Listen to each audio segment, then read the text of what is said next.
Using lasers in an offensive operation is not something that is new to the Asians or really to the United States. In fact, there are treaties that have been put in place called the Protocol on Blinding Laser Weapons that prohibit the use of heavy-duty, high-wattage lasers for blinding your enemy. Now, without getting into a long discussion about the logic of it's okay to blast their head off with a 50 cal, but it's not okay to blind them, I thought in today's video I would answer 4 questions. There have been 4 questions that have come up over and over repeatedly about these lasers, their effectiveness, and the strategy, and in today's video I thought I would answer them. Now, the big question that people have is, what can we do? Because the vast majority of folks are like, yeah, you're right. If I would get hit in the eyes at night and I didn't know it was coming and I couldn't use my weapon, I'm blind. I couldn't even put a fire out at my house if they decided to launch Molotov cocktails at me. What can we do? I'll tell you very honestly, the answers are limited. The best analogy I can give you is this. If you had gone back to the 13th or 14th century and spoken with a knight about something like a 50 cal and said, you know, your armor's going to be useless and you're going to have to completely rethink the way you guys do war, he would have probably laughed at you and he said, oh, we'll just have a thicker shield. And I suppose it's probably possible to create a thick enough piece of steel that a 50 cal won't go through with one shot. Is it practical? No. Is it something where you could have it from any direction at all times? No. It's kind of the same argument with these lasers. Is that, yeah, there's goggles, but the problem is you're going to have them on to begin with, and they're going to completely reduce your effectiveness with the weapon that you're used to using, i.e. your rifle or your pistol getting a shot picture, plus the differences in the range.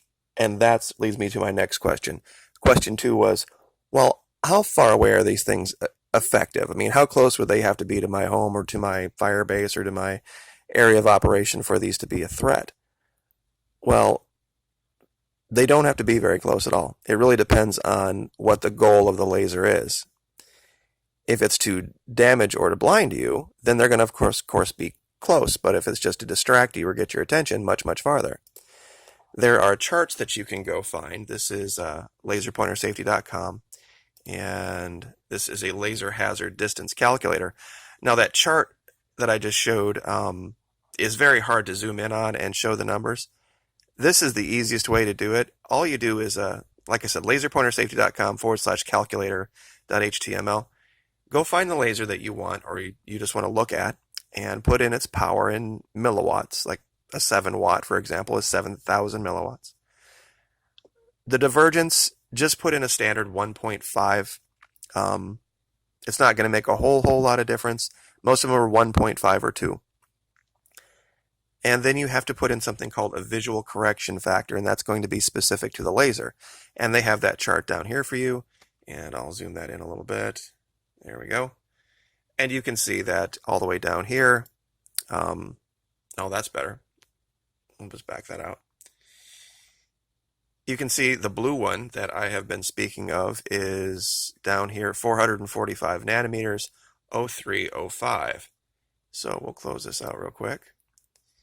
And I have, of course, put that in here, and it gives you distances, and I've chosen meters.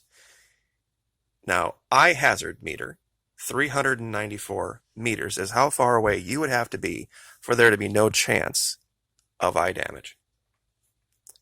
400 meters. So if, for example, I was at 200 meters away from your position, which is 600 feet, I could easily do major eye damage with that blue laser. So those of you out there who are familiar with the ranges of weapons know that a pistol, forget it. A rifle at 200 meters during the day, yeah, I would probably be a target if you knew what you were doing and you fired first. But at night, 200 meters? Yeah, no, not going to be effective, especially if I'm even behind a tree. And like I said, it goes back to the you have to know it's coming first. Because if the laser hits you before you shoot at the target with the laser, it's over. You're not hitting anything day or night after that. The first reaction literally everyone has when they get hit by a laser, whether it's green or blue or red or whatever, in the eyes is to jam your eyes shut, put your head down, and turn away because the pain is so intense. And most people lose orientation, So that's the first two questions. What can we do? Not much. What's the range? This particular example, 400 meters. Why blue and not green is question number 3. Now, that's a little bit more complicated. It has to do with the sensitivity of the eye to green lasers. Green lasers are much brighter at lower wattages than blue lasers are. That's why a lot of people use them, because their idea is to be seen. And a lot of people have said these should be in every survival pack in case you would get lost. A green laser you could use to let everyone know where you are from a huge distance away. And the chances of your doing any damage with it are very small. Why? Well, it has to do with the way the eye reacts. This is an article that comes out of Saudi Arabia, and it talks about why the eye reacting so quickly to a green laser actually protects it. Here they say blue and violet lasers can be especially dangerous. The human eye actually is less sensitive to blue and violet light. So while a victim would react quickly to a red or green laser, that person may not blink or turn away as fast from an equally powerful blue or violet light, creating a greater likelihood of injury. And this, of course, they have shown. They did this study. Of course, they didn't do it on purpose, but these 14 young men, ages 11 to 30, who had been playing around with these things, and 4 of these kids had a full thickness macular hole in the back of their eye from these blue lasers. One had to have, 10 of the, I guess, total 28 eyes had to, I guess they say 71%, so whatever that would be, required vitrectomy, or vitrectomy, however they pronounce that. They had to remove the gel from the eye so they could fix the back of their eyeball. And so here's a picture of what they're talking about here. That light came through and damaged all the way back here, all the way back by the nerve.